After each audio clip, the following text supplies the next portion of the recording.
When I was 23, had my first abdominal surgery in Africa, in Pretoria, South Africa, where I had part of my large intestine removed and part of my appendix removed. That left me with about a 4.5-inch incision in my abdominal wall. That was the beginning of where I started to develop compensation patterns in my neck, carpal tunnel, numbness issues in my right hand. Honestly, it's been combining strength training. I do Pilates every day. Good. I plank every day. I do some sort of strength training every day, where I apply body mapping and Alexander technique to my exercise process. But the older I get, the more that physical activity and strength training becomes important to me. And so as you're combining physical awareness, mental awareness, emotional awareness, spiritual awareness, and how all of it works in your practice process and your music making. There's probably nothing that anyone could say to me that I haven't already said to myself. So I know where my strengths and my weaknesses are, and that gives me a sense of calmness as I go to play for other people, because I've already been a member of my audience.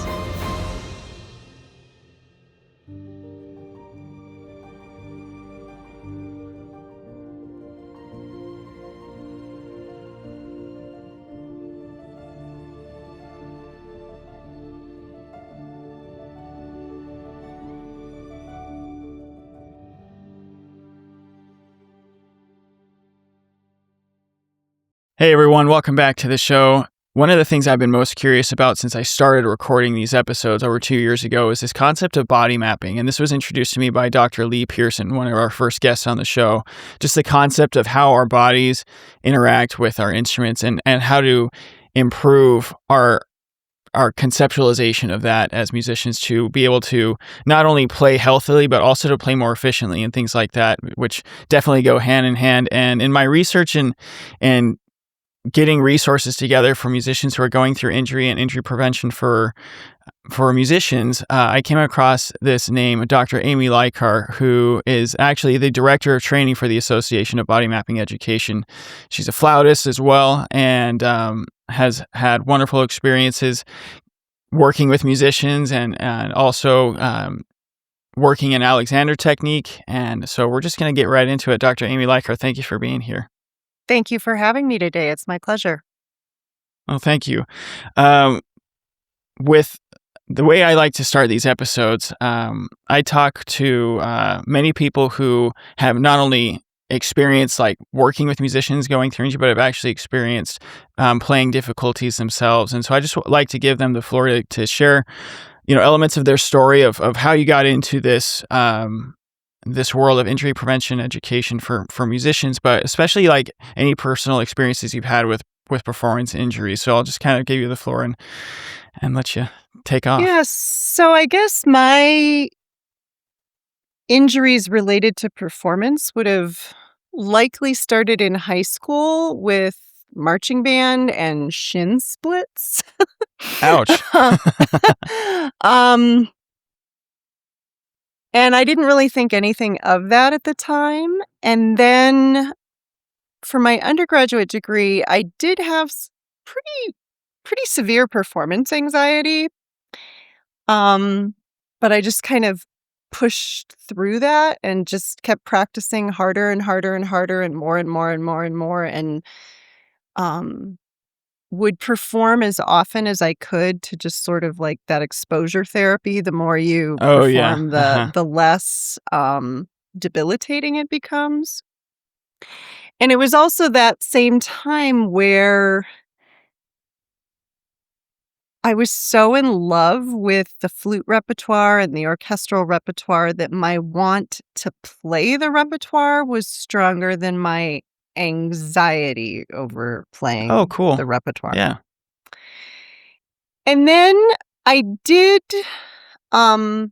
when I was 23, had my first abdominal surgery in Africa, in Pretoria, South Africa, where I had part of my large intestine removed and Oh my man. appendix removed. And so that left me with about a 4.5-inch incision in my abdominal wall.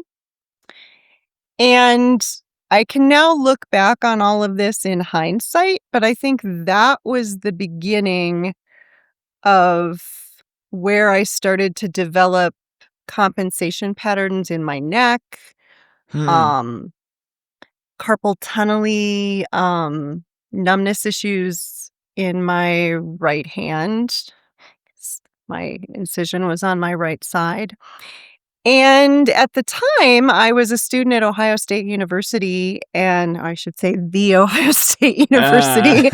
Uh, um, and my flute professor, Catherine Borst Jones, at the time said, "Hey, take the Alexander Technique class." So I took that Alexander Technique class, I think 9 quarters, through my okay. master's and doctorate.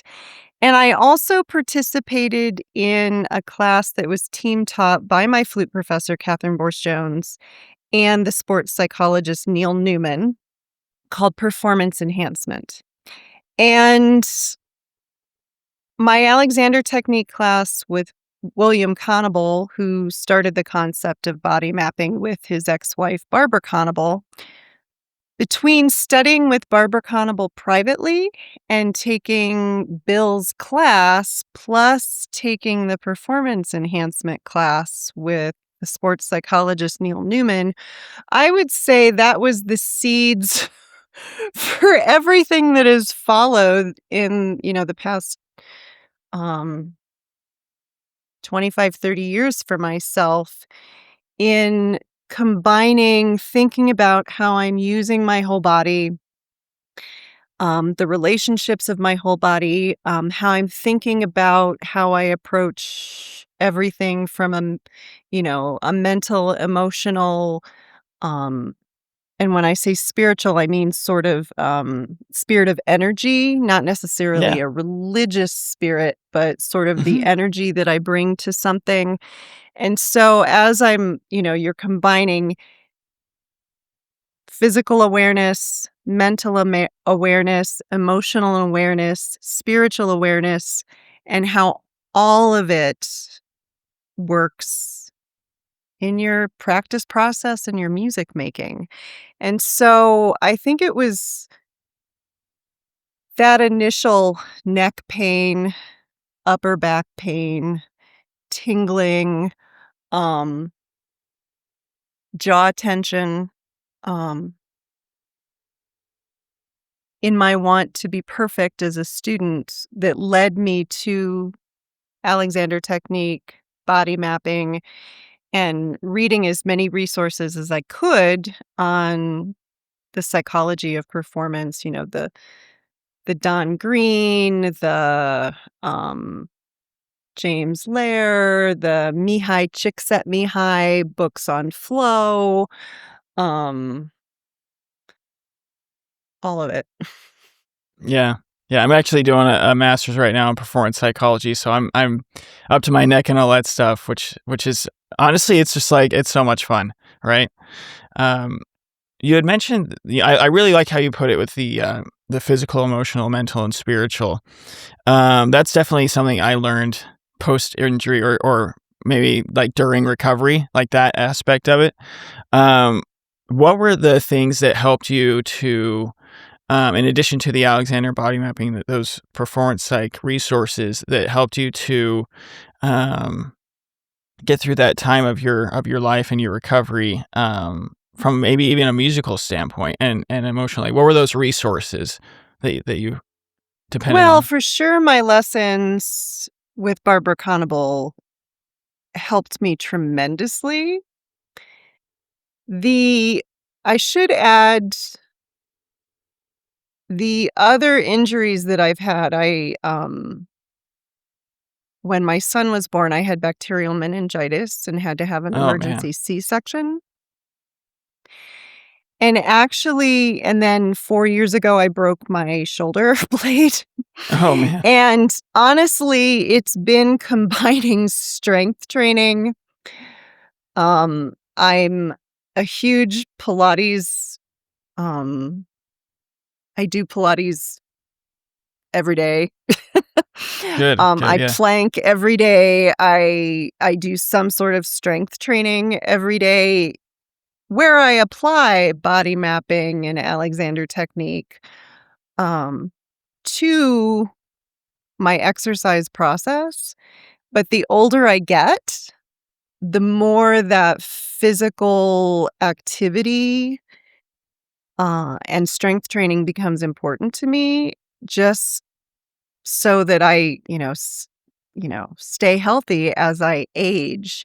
And I've been in this realm of musicians' wellness now for close to 32 years. I probably started my work in it when I was 24, 25 years old. So, to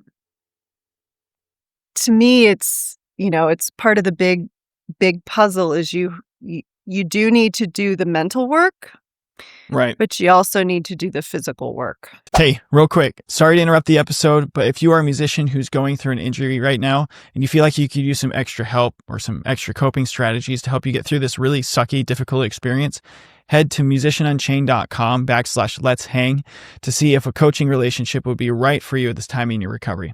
Okay, enjoy the rest of the episode. Right. Especially the strength training part. That's another part that I didn't realize was a factor in musicianship when I first started this kind of thing I've been on, and especially since the saying goes, musicians are athletes too, and we have to be very, very, very intentional about the types of things that we put our bodies through with that. Agreed. And I think when I was in graduate school, I had a bad experience with a personal trainer where I don't think that person was very well trained. And what they wanted me to do strength training wise didn't help me and made me worse. But looking back on it all, I see now there's, like myself, there's a lot of musicians who do have sort of a tendency towards hypermobility. And that's where the body mapping and Alexander technique component of understanding the relationships between your bony structure and your muscular structure. And if you end up working with the right person who has the eagle eyes for understanding the relationships of your bony structure and your body map, then the strength training can actually help you. And so I feel very fortunate to be at a place in my life and my career where I can work out with someone who can watch me and be my witness when I'm working out, like I do for other people when they come to work with me. And so it is important because I think I know for myself personally, I think because of my 2 abdominal surgeries, I compensated with neck tension and upper body tension for years to make up for the fact that my abdomen had been sliced through twice. Yeah.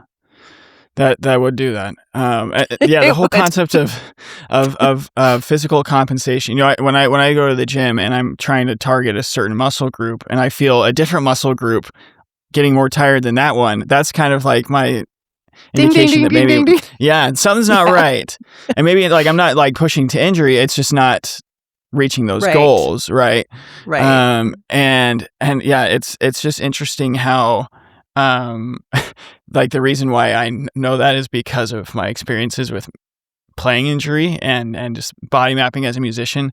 But that aside, when it comes to noticing that compensation, I'm curious if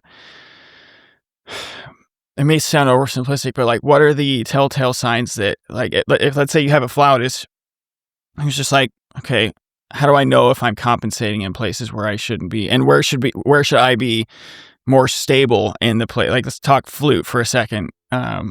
So with flute players, one of the most common things that happens is the flute comes up, the ribs splay a little bit forward, and the pelvis ends up tipping. Tipping backwards or Well, I'll move my camera in. yeah, everybody should be watching on YouTube anyways. So what happens is the flute comes up and they kind of do this Oh, okay. shift. They lean back almost. The kind of upper back goes back, which then causes a lot of pain and discomfort between the shoulder blades. Like flute players notoriously get pain right between the shoulder blade and the spine. Okay. And it's usually due to a lack of a relationship between the circumference of their ribs and the circumference of their pelvis. And so really understanding the relationship of the curve of the thoracic spine and the response that the thoracic spine has to rib mobility in the breath, and then that relationship of the ribs to the pelvis, and that the 360 of the ribs should really be related to the 360 of the pelvis. Yeah. And that you solve that rib, pelvis, leg, and floor relationship, and then it's super easy to free your skull to have the mobility that it needs to make all the flute sounds that one might need to make. And so like I guess the along with that the things to focus on with the I guess the muscles that should be getting engaged, would you say that's mostly just like the core and the trunk area that needs to be most actively, like for stability, you know what I mean? Well, I would say the appropriate amount. I know with a lot of flute players, they've been taught to support with their abdominal muscles, and then they're over engaging their abdominal muscles. And so there is a continuum where, you know, some people become too lax and like don't overuse your abdominals, or then there's the other end of the spectrum, like use your, tensing your abdominals. And so basically, I mean, the way I solve it is by my favorite exercise is doing planks. So, I wake up in the morning and I plank for a minute, and then I do side planks and then other side planks, and then, do some like happy baby yoga type moves. And then I also do that before I go to bed. But that's me where I am now at age 58. So that said, I should have been doing that in my 20s with, I'm obsessive about my form. I do it in front of a mirror. Yeah. I'm looking to make sure that my form is good. And then if I do that planking, then my abdominals will pretty much do what they need to do when I'm flute playing. And then when I practice, I'm pretty obsessive. I record pretty much everything and watch it back. Number one, that gives me a break. So I'll record. What a concept. And I'll see what I'm doing. And it's like, oh, you're starting to splay your ribs and tip your pelvis. You don't need to do that.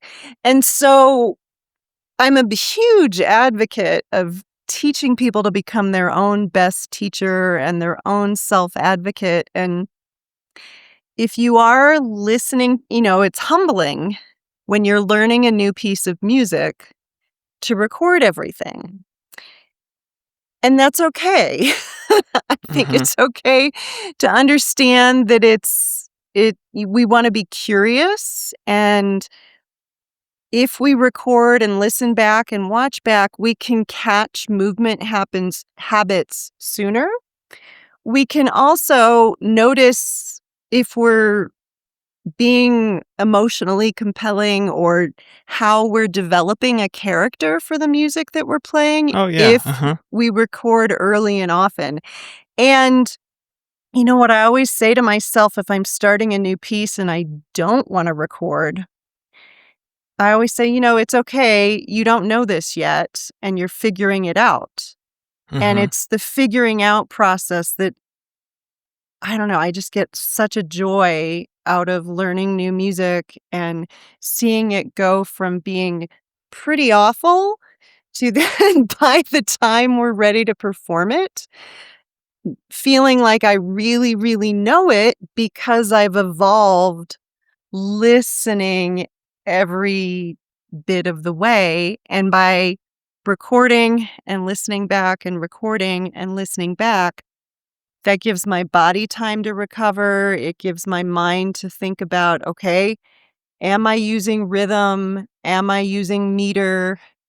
Am I hearing harmony to drive the character and the shape of the phrase? And so to me, it makes the process fun, interesting, and curious because instead of trying to be perfect from the beginning, I just want to be curious from the Mhm. beginning.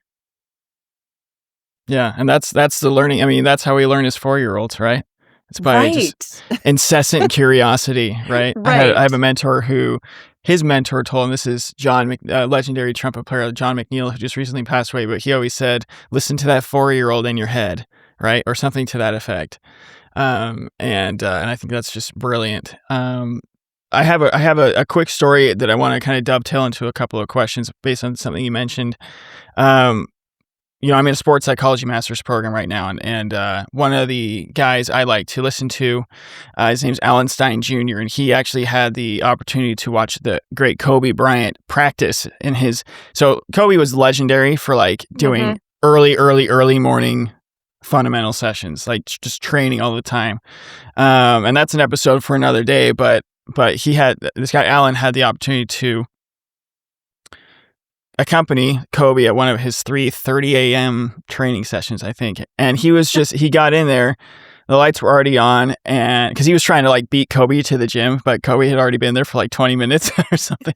And and he was just practicing dribbling drills, what he could have been doing at, as a 10-year-old basketball player, like the same drills.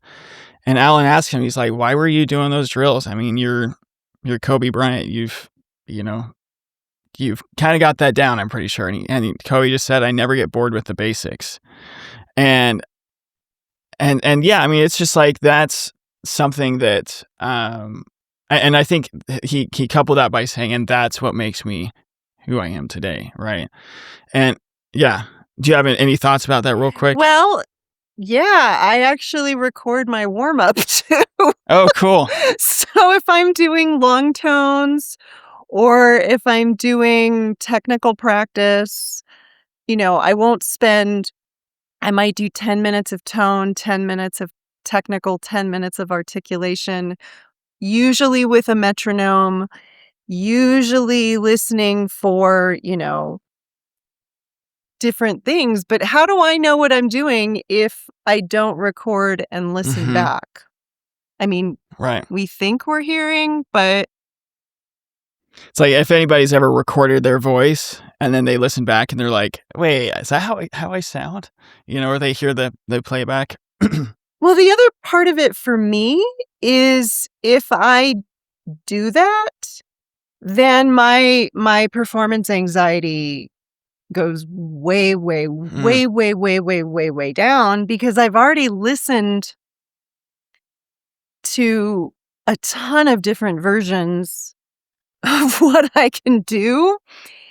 And there's probably nothing that anyone could say to me that I haven't already said to myself. So I know where my strengths and my weaknesses are. And mhm. that gives me a sense of calmness as I go to play for other people because I've already been a member of my audience. Wow, that's a soundbite right there. Thank you for sharing that, because the question I had, one thing that I am particularly interested in my research in this program is the concept of what's called obsessive passion, and versus something called harmonious passion. And I don't have time to necessarily get into the difference, but obsessive passion just tends to have those more obsessive, anxious habits that lead Mhm. to like less positive well-being, less adaptive performance outcomes and things like that. And speaking as an obsessive musician myself, one thing that I feel like could be a result of recording all those different things is kind of that obsessiveness to the point where it's no longer helpful, kind of like a paralysis analysis thing. And so I'm curious to your perspective of what is a healthy balance of like recording for the purposes that you need to record for, and because that is very needed and very helpful, but where does it become less helpful? So it becomes less helpful if I'm only focused on being note perfect. Okay. So, what becomes helpful is understanding that we do our best work when we have a musical intention. Doesn't have to be the right musical intention yet, but some sort of character, some sort of emotion, some sort of color, some sort of what I want to feel and experience as a listener when I'm hearing myself play, and what I want my audience to feel or experience when I'm playing.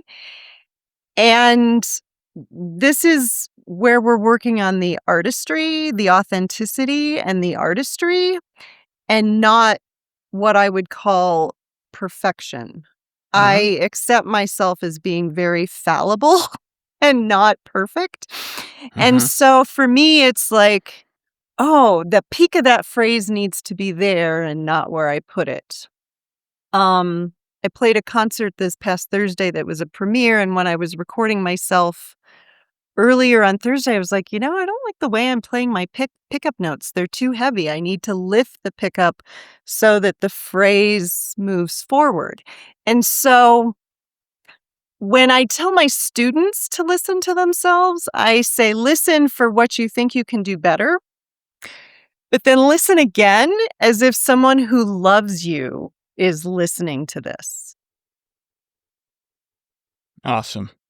And so if you approach it with, you should love yourself, Mm-hmm. or, if you want to pretend your dog is listening or your cat is listening or a beloved grandparent is listening, someone that supports you fully, but we all should be supporting ourselves fully in this process, knowing that we do the work and then it will be what it will be and we move on. Mm-hmm. And I think that's the other thing I like about music is it's ephemeral, Hmm. particularly live music. It's Oh gone yeah. once you've done it. So, I mean, that's where I Yeah. am now. Sorry to interrupt the episode yet again, but I wanted to tell you that if you are also a music educator of any kind and you feel like this is a conversation that needs to be had for your program, please reach out to me at clark@musicianunchained.com, and we can talk about how we can collaborate together to bring these topics, to bring these strategies to your program to help your students stay as healthy and as happy as they can while pursuing their passion. Keep on keeping on and continue watching the episode. Yeah, I mean, I think those are great strategies to help someone who, because that's something I felt like I ran into when I would record myself. It's like I felt like I was a little too, like it just wasn't serving its purpose anymore because I was worried about the wrong thing. So I'm grateful. Oh, Siri's wanting to talk to me right now. Sorry. It's just one of those things where it's there's a line between what's helpful and what's not, and it's just what we focus on, right? It That's really is. the It thing. really is. Yeah. And I do know that when I'm starting new pieces and I know they're not going to be so hot, I might record myself playing something that I love dearly, that I've played forever, that I know I can listen to and be like, oh, that sounds pretty good. Okay. Yeah. Yeah. Yeah. Yeah. Yeah. Yeah. It's like watching film for an athlete of like, oh, those like a highlight reel almost. Right. Um, so Right. So, yeah, you don't want to let it get you down, but you do want it to, you do end up understanding. Like, I think recording lessons with teachers is super, super important, super important. and then listening back and, journaling responses to it. But you always want to do it in a constructive, positive way where you're learning from the process. We all Mm-hmm. need feedback, and I prefer to call it feedback, not criticism. Yeah. It's just information, Mm-hmm. and we can choose to take it or we can choose to leave it. I Mm-hmm. mean, that's our choice as an individual. So we can listen and say, oh, I really did leave out a beat. Like if you play back and you conduct to yourself and you're like, Yeah. oh, I really did Yeah. leave out a beat there. I need to Yeah. fix that. Yeah. And so hopefully it can become a nurturing, fostering Right. process, Well, it's rather that than something debilitating. right, and I think it's just that dance between being an objective observer of your own performance or of your own playing, but a subjective experiencer of your own performance, right? Because we want to have that subjective, very, very internal, expressive experience, self-expressive experience when we perform. But then we also want to be objective about our own flaws and our the things that we need to work on. And it's just, I mean, the more I learn about these things, it's not necessarily a dividing line. It's just an understanding that it's always going to be a dance between the two, and Right. yeah, It's always going to be a dance, and fundamentally we have to accept our humanity yeah, and just I approach my work with a great deal of humility, and that it's more about being in love with the process mm-hmm, and the learning process, and the outcome is just going to be what the outcome is going to be. I mean, right, you might prepare and prepare and prepare and prepare. And I think that's actually one of the things that's problematic in the university setting mm-hmm. is so many of the performances are one-offs. Yes, And once you become a professional musician and you make it to that professional realm, you're no longer, most often, you're no longer in a one-off situation. I've been playing the Nutcracker for 25 years, and I've played all of the parts now. And I still have, performance energy around it and excitement around it because it's mm-hmm. really, really It's awesome hard and music. challenging. However, it's one of my favorite things to play because I know that there's always another opportunity to Yeah, to to raise that level of it. And so I think that's one of the things. There's a musician, a trombonist that teaches at Troy University in Alabama, Jason Solomon, who I watched a class that he taught for Noe Kageyama, oh where he cool, talked about, are you in survival mode? Are you in competent mode? Are you in proficient mode? Are you in mastery mode? And I mm-hmm. think what happens to students a lot on the university level is they think they need to be in mastery mode when they're actually in survival mode. Mm-hmm. And if you realize that you're in survival mode, then you can actually free up your body to know that your only job is to survive that first orchestra rehearsal or that first wind ensemble rehearsal or that first choral rehearsal. And you're reading, you don't necessarily know what it is, and you Right, think you should. So you end up being physically tense. tense, right, And instead, you're just trying to survive. yeah, sight And reading, so that yeah, yeah. yeah. One of the things I'm so glad you mentioned the university setting because that's where I try to gear a lot of my content because it's been my experience and all, you know, so many other reasons. But you mentioned the concept of one-off performances, and I wanted to ask you, as I was preparing for this interview, I think, correct me if I'm wrong, but did you say you took the Alexander class 9 times or 9 I quarters or something like think that?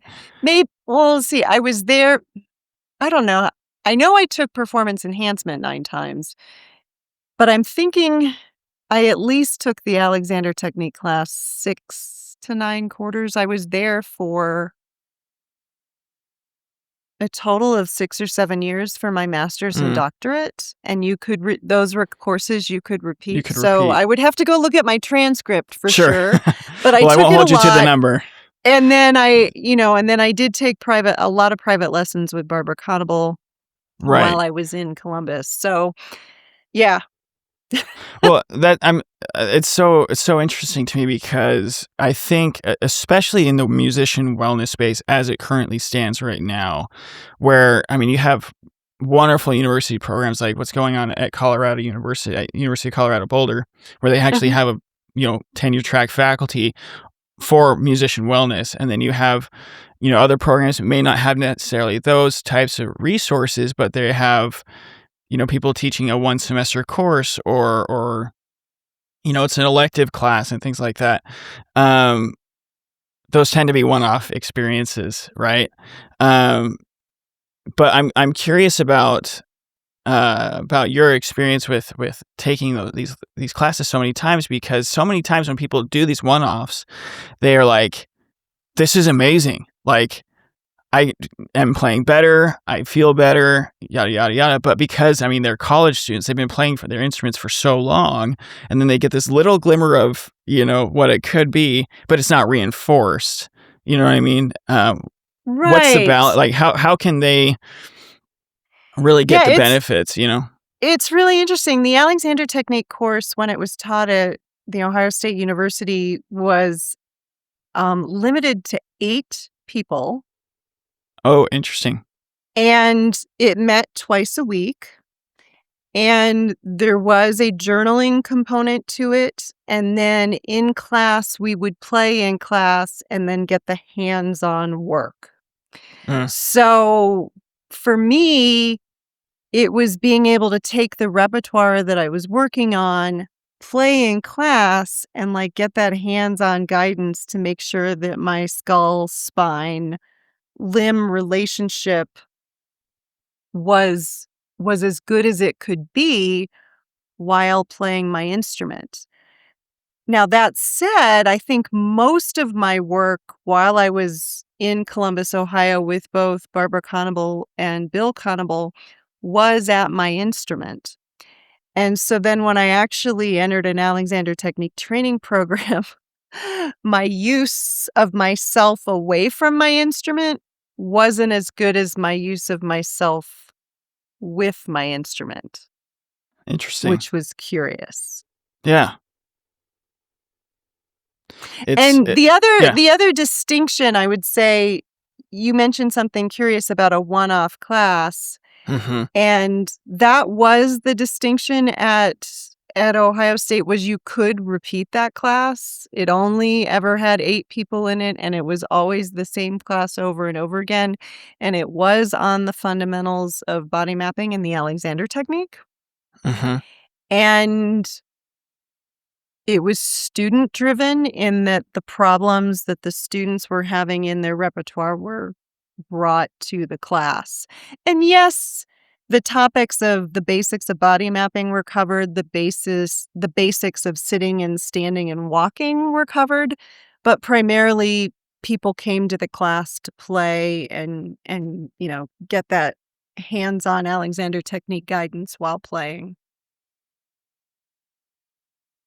It's just it's where I kind of want to see this space go, because one of the things that was honestly pretty frustrating for me was getting these glimmers of hope in my lessons, right? When I was rehabilitating my injury, and then going back to my practice room, and I would record myself and do all these things, and it felt like it was just like, it was very hard to replicate by myself.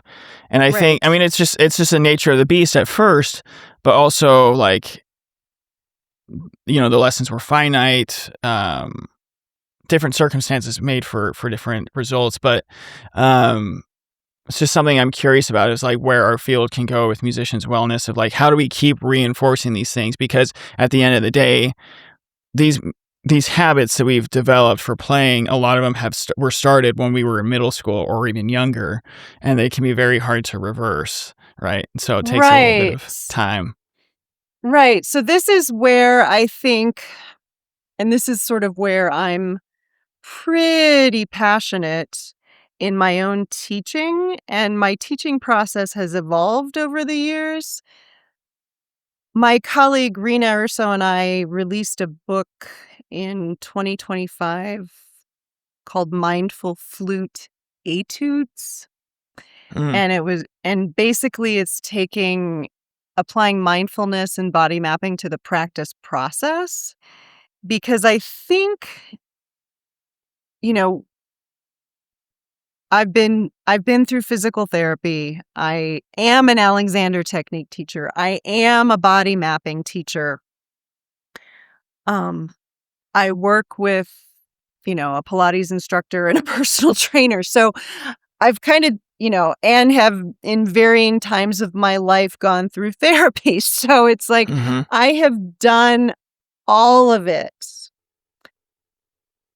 However, if we don't think about what we want musically and how we bring all of this into the practice process and how we learn music and sort of rein in our expectations of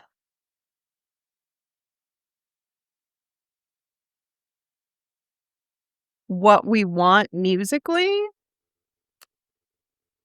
there is always going to be some aspect of what Barbara Conable, when I was a young student with her, would call the grip-inducing emotions, which Hmm. are fear, anger, and loneliness. Interesting. And the fear part is the fear of being wrong, the fear of being judged, Mm-hmm. the fear of making mistakes, um, that aspect. And then because of that fear, we often get angry in the practice process. Yep. And then after we have the fear and we have the anger, we're always in a room by ourselves. So we're lonely. And so you take fear, anger, and loneliness, and you kind of have the trifecta of three emotional states that put us in grip. Do you mean physically gripping or Physically gripping, physically yeah, bracing, physically tensing. physical tension? Yeah. Just, stressed out tension. Yeah. Yeah. Mm-hmm. And we can take you can take that fear, anger, and loneliness and apply it on a more global scale if you want. But I'm just talking about Absolutely. screwing up your etudes or your pieces or your orchestral Mm-hmm. excerpts or whatever. And so learning to accept, the fear, the anger, and the loneliness, and knowing that the only way through them is to think about, okay, what tone color do I want to play my tone exercises with today? What palette am I going to experiment with? Mm-hmm. Often when I get pretty high-end musicians taking lessons with me, the first thing I have them do is get rid of their tone and just work with the movement of breath and find how good their breath can feel. And then, depending on what their instrument is, having them do some sort of tone work that doesn't necessarily need a good, like, the sound that they're gonna wanna eventually have. If it's a singer, I might have them, do raspberries or something. If it's a flutist, I often go to whistle tones. So it's just something where They're finding their mobility of breath. They're finding the least amount of air to produce a sound. Mm-hmm. And that they're becoming embodied with how good the breath can feel and how good having a relationship with the instrument can feel, whether that instrument's the voice, whether that instrument is the flute, whether that instrument is the timpani, whatever Mm-hmm. instrument it is, it's getting to know yourself first and then developing that collegial relationship with, I always joke the longest relationship of my life is my relationship with the flute. Hmm. Oh, no, I lied. It's the relationship with the piano. I started the Okay. piano when I was 5, the flute when I was 10.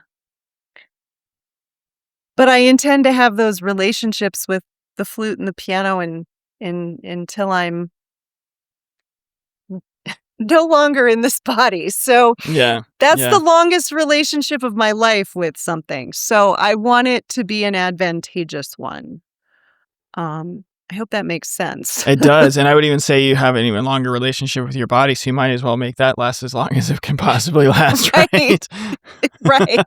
True. Well, and especially for college students, you get so much into survival mode, right, that you forget that, oh, hey, I have a whole career after this and I'm preparing for, like, this is the prep for the career. This isn't the career itself. It's the start of it maybe, but yeah, that's kind of the shift that I think a lot of college music students, and even younger than that, but that they need to make when thinking about these types of things, because there tends to be a lot of reticence to these types of um, wellness strategies, or just even developing a routine or things like that, because they feel like they don't have time to take the time to do those They don't things. have time to not do them. And the Exactly. thing is with something like, so I discussed my plank practice, my alarm goes Hmm. off. I, get up, use the bathroom, and then I come back and I plank. Takes a minute, 2 minutes, because then I do side planks for 30 seconds Sure. each side. Then I have a hang bar between the upstairs and my office that I'm in right now. So then I might hang for 30 seconds. And then I record myself practicing, and I might lie down in constructive rest and listen to what I just did.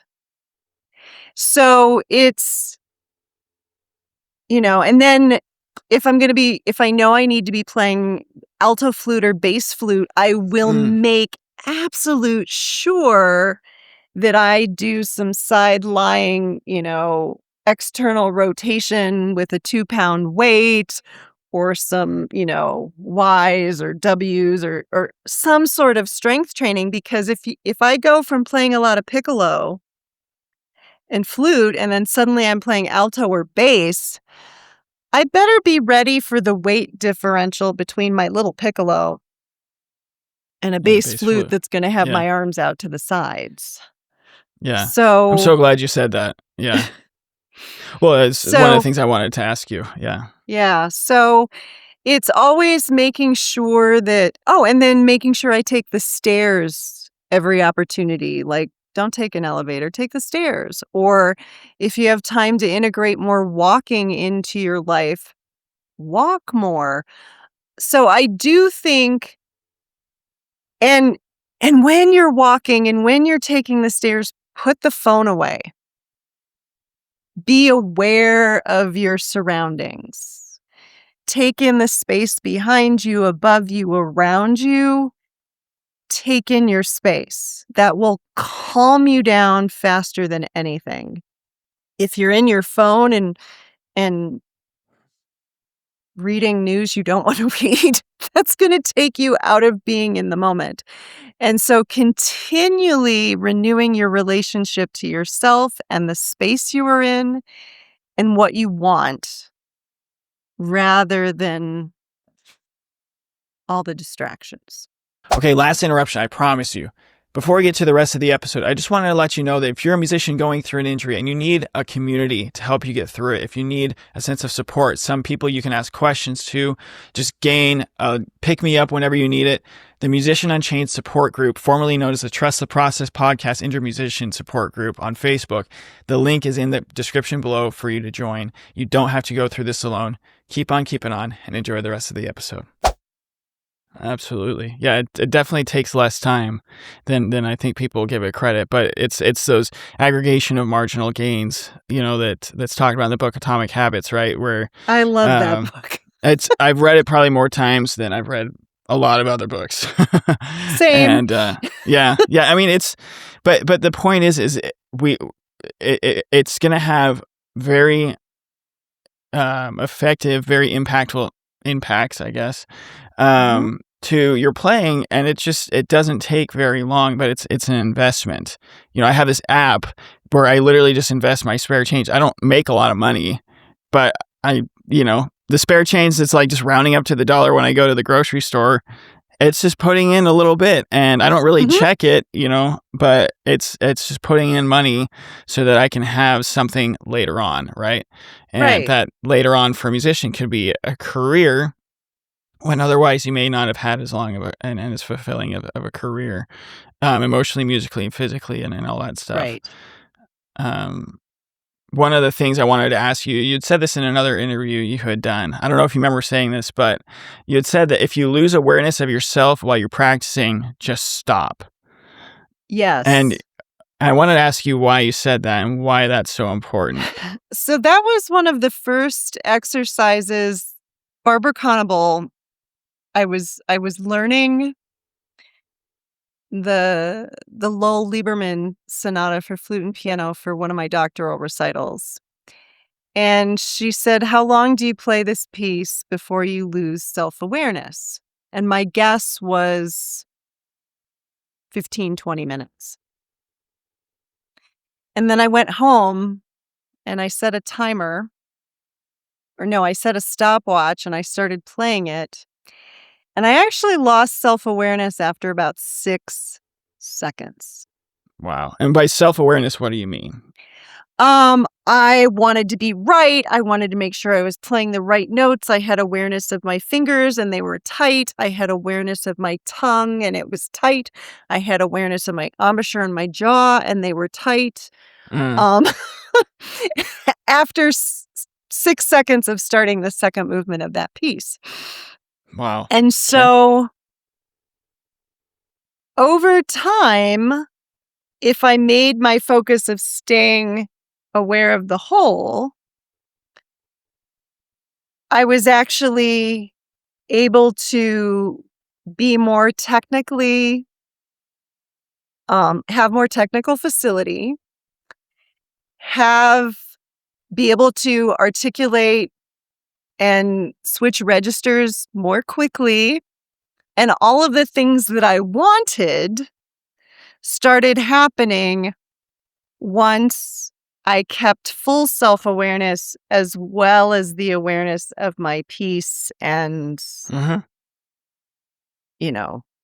playing it. And that's hard to do because, we start a new piece and we want to get it right at the expense of losing ourselves. And so that's a lesson, that's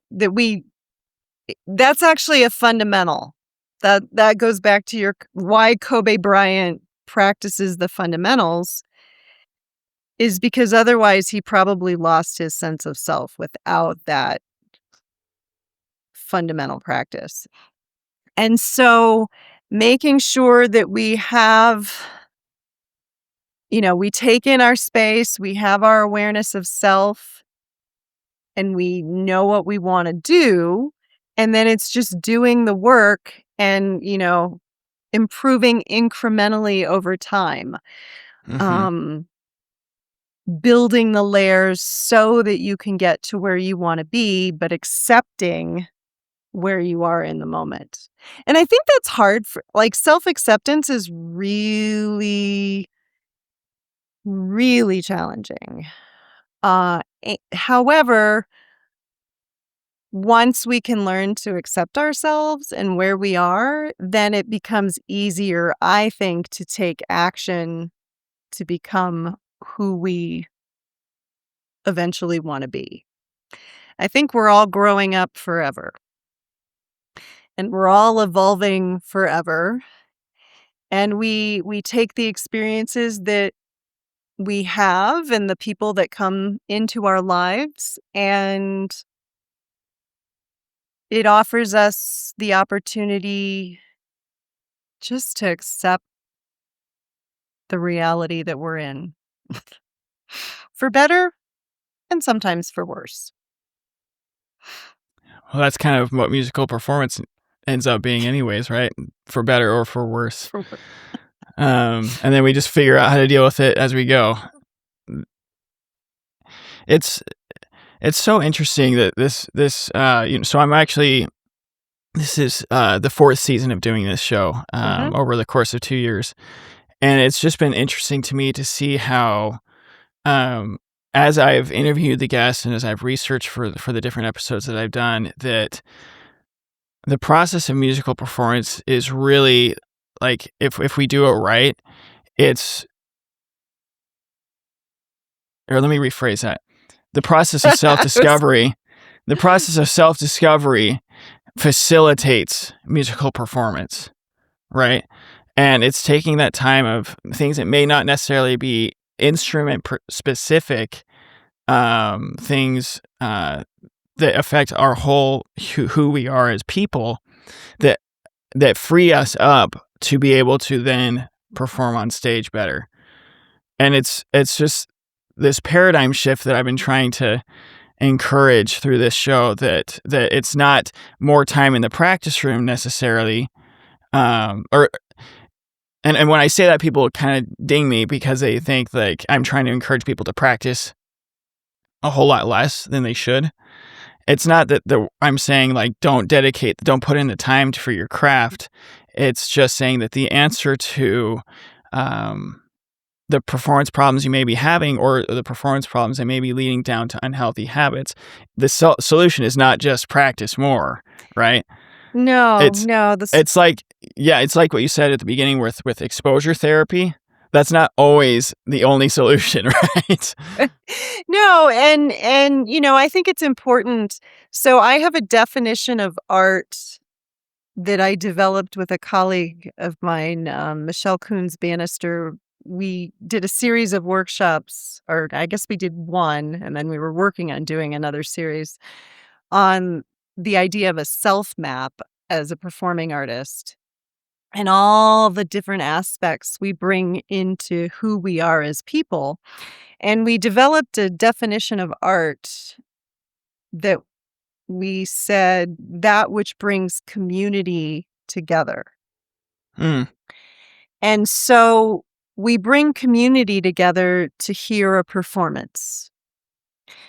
We, you know, Community will go to an art gallery to look at someone's art. People will go to a ballet, or people will go to musical theater to see a production, whether it's a production at an elementary school of a kid's version of a musical, or whether it's, going to the West End of London or Broadway or a touring production to see, a professional troupe do a musical theater production. And then when people put concerts together, that again, they want audience to come so that they can share. And so where we are in the globe, in the world right now, I think those of us that want to perform in whatever way it is, whether it's painting a painting and having people look at it, that is a performance. People are looking at your art. I think artists have never been more important than they are right now, because the act of bringing people together to create something that allows people to feel and experience and be together when it's happening, I think is really, really, really important, particularly in the post pandemic era Oh yeah. of when we were all so isolated. Hmm. I just think it's really important for people to come together and experience art for the sake of art. And so I'm going to stand by my definition of wanting to bring community together, whether it's no matter what level of performance it is. I think it's just about being in community. Absolutely, 100%. And I would just add to that that that's the reason why we can't leave things like musician wellness to chance or to, you know, No, not be no, intentional about it. It's no, we because of that want, aim. right, because I mean, what's really important to me is longevity of career. And I think it's the concepts that students learn when they're in middle school, high school, college, and the habits that they build on how to practice and how to create are the ones that will serve them through a career. And whether it's protecting hearing health, whether it's Hmm. protecting mental health, whether it's protecting physical health, we need to help people develop the strategies that will give them the longevity of career. Absolutely, absolutely. Well, Dr. Likar, Amy, this has been so fun for me. I've really looked forward to this interview and for our conversation today. I'm so grateful that you were willing to do this and share your experiences and expertise. Of course, it was my pleasure. Thank you for having your podcast and thank you for Yeah, continually advocating for musicians' wellness. And I wish you the best in your master's program. I appreciate that. I'm not going to let you go quite yet. I have two last Okay. questions to ask all my Okay. guests. But podcasts. You talk about post-pandemic stuff. I think podcasts were one of the childs of the pandemic. I mean, they existed before, but definitely exploded during the pandemic. And my injury happened at the tail end of the pandemic, and I ended up getting in contact with some people that helped me through my injury recovery because of a podcast. And so I like to ask my guests, if somebody were to say, "Hey, I listened to your conversation with Clark on Trust the Process, and I'm a trumpet player or a drummer or whatever going through an injury," what's one piece of advice you would give them that's kind of not instrument specific? Well, number one, to offer themselves some grace and some time. And that I do believe most injuries can be recovered from if you put the right team of people together that help you in the ways that you need to be helped. And so it's making sure that you've got the right support and the right mindset in how you want to go about your healing process. Awesome. Awesome.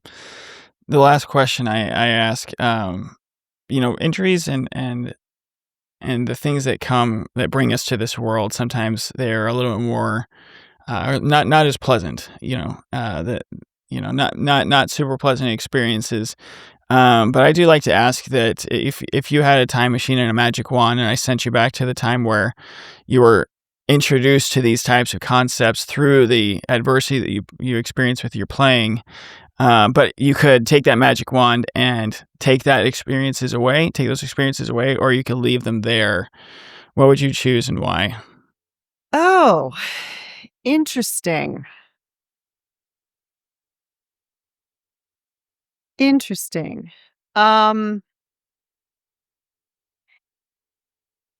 the most debilitating injury I had, I think, was 4 years ago when I broke my shoulder blade.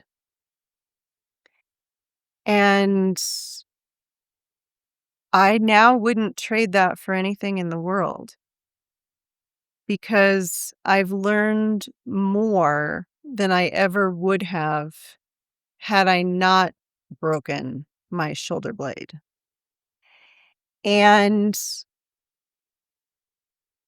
because of where and when I was in my life, I was more resourced than I was when I was younger. Mm-hmm.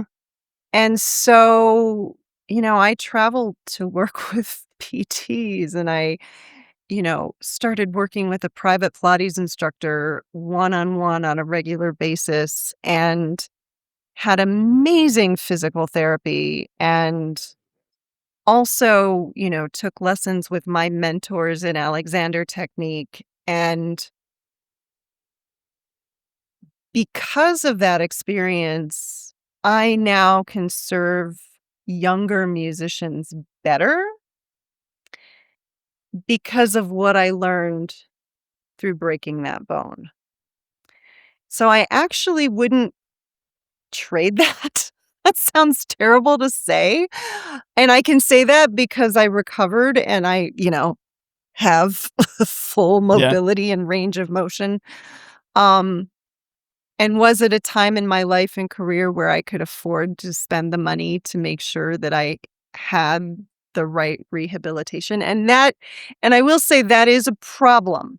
I Yeah. find that having the money to pay for the right people to help is sometimes out of reach for young musicians. Mm-hmm. And uh and that's a huge, huge, huge, huge problem, and one that needs to be solved. And I know there are nonprofits that are trying to solve it. Mm-hmm. I That goes down another rabbit hole, but Yeah. I do believe now that because of my injuries, I ask better questions and I can offer better resources to people than I could before that injury. So I actually wouldn't trade that injury. Some of my younger injuries, I would trade those. Yeah. Yeah, I would trade those. I don't want to repeat some of those. Yeah. But the one where I actually broke my bone, that I learned a tremendous amount from. Wonderful. Well, thank you for sharing that experience. I asked that question because honestly, these journeys can get pretty dark for musicians. It's so tied to our identity, what we do, and I just love to end the conversation with that note because um, everything is figure outable, right? Everything you can get through. It's not gonna be easy, but you can do it. Actually, that just gave me another thought Mm-hmm. because in September I thought I thought I had broken my thumb and was going to need Oh. to have hand surgery, and thought that could have been actually career ending. Mm. And I got a second opinion. Oh. And the second opinion was like, your thumb isn't broken, you have arthritis, Oh. which is It's a definitely big difference. mitigatable. Yeah. Huge difference. I'm And like, I was yikes. like trying to figure out when I had time between performances to take 8 weeks off, which was going to turn into 12 weeks to Mm-hmm. have the surgery and then start the PT and then hope that I might be able to play my instruments again. Sure. And so I'm a big advocate of get a second opinion. Mm. Talk to a lot of people, spreadsheet it, see where it agrees, see where it doesn't agree, see who I often get people, I won't say what the diagnosis is, but I often get people who come to me with a specific diagnosis. And when we work through the thought process, they end up realizing, oh, I was told the problem is this, Mm-hmm. but that problem is actually a symptom of something else. Hmm. And so I'm a huge advocate of get a second opinion, hear what people are saying, but journal it, journal on it, talk to a lot of different people. And the other thought is the person you're talking to trying to make you a victim? Are you trying to make yourself a victim? And how do you get back your own self-agency of yourself? And that's a big one, because we can get dark. And I've gone dark. And I've been grateful to have the people pull me out of the darkness and help me to recognize what I actually can control. And so I think that's a really, really